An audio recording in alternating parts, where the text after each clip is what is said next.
Assalamualaikum warahmatullahi wabarakatuh. Kiri.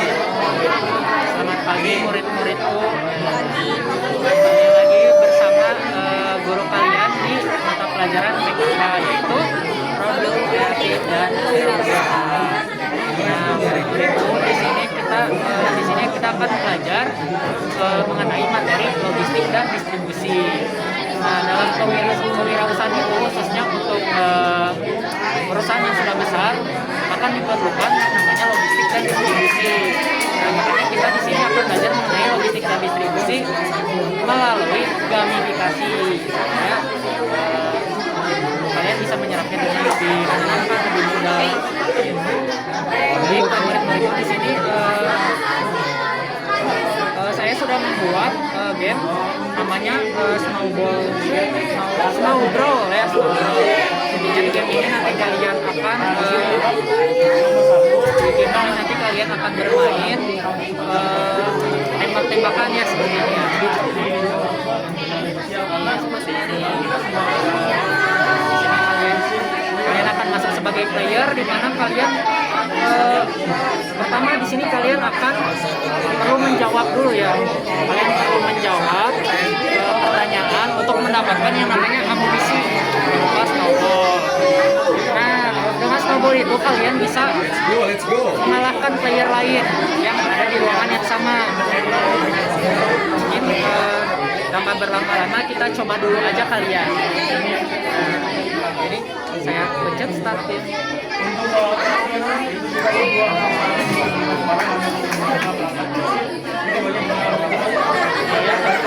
Ini ada gamenya.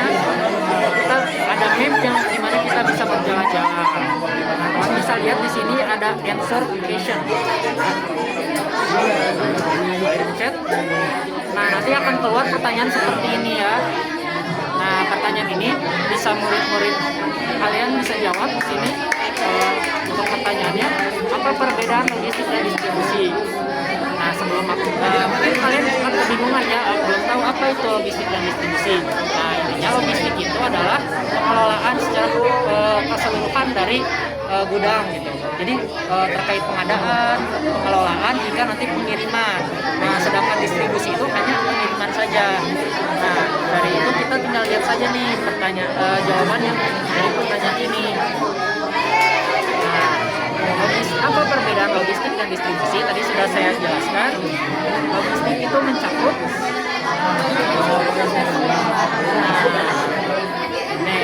boleh ditekan yang benar. Oke, karena ini benar, nanti akan tidak mendapatkan yang namanya snowball amunisi ya. Dengan snowball ini kita bisa menembaknya, dan jika bertemu dengan player lain kita bisa melakukan knockout namanya ya ke player lainnya tersebut.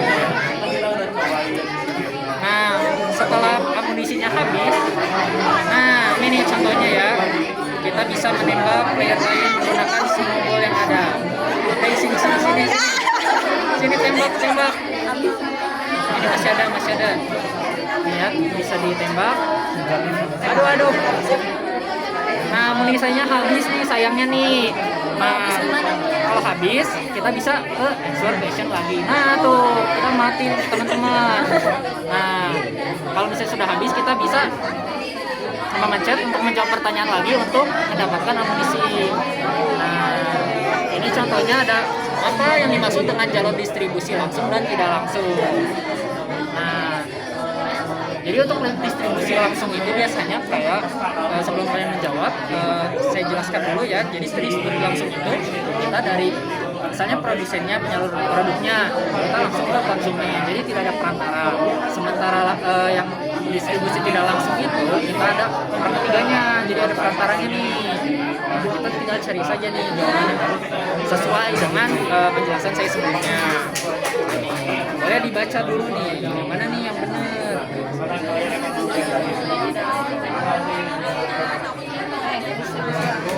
Ini ya, boleh dipencet. Nah, benar nih teman-teman. Dapat lagi snowball yang bisa bisa kita tembakkan untuk mengalahkan lawan. Nah,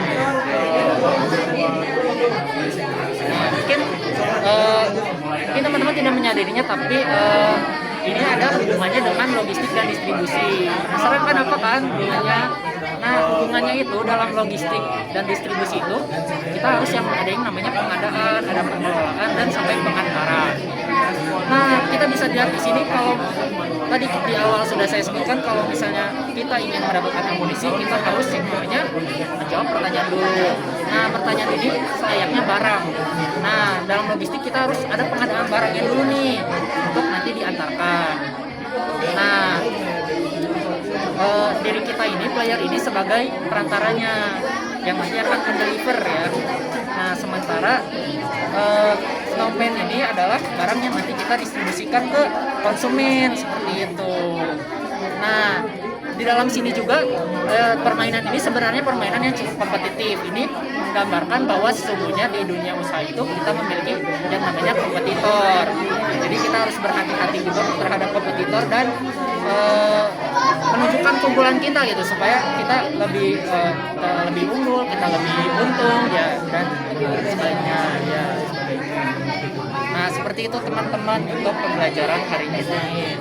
Nah, selain game ini juga, selain game gamifikasi ini, saya juga punya aplikasi lain nih.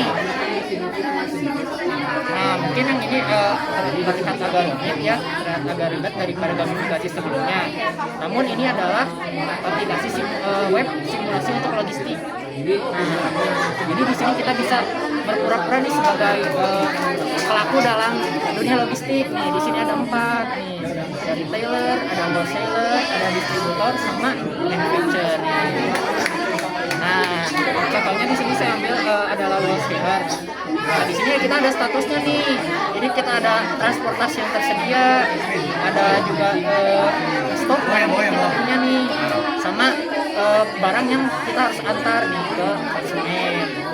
Nah, ini kita misalnya kita masukkan 12 place order.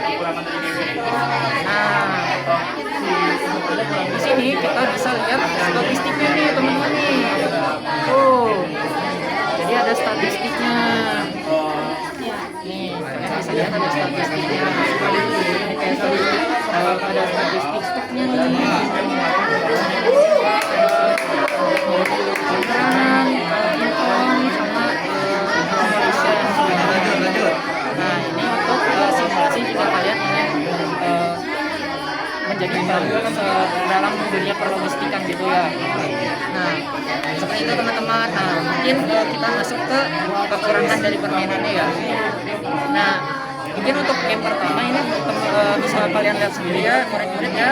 Ini terlalu game ya, terlalu game sebenarnya.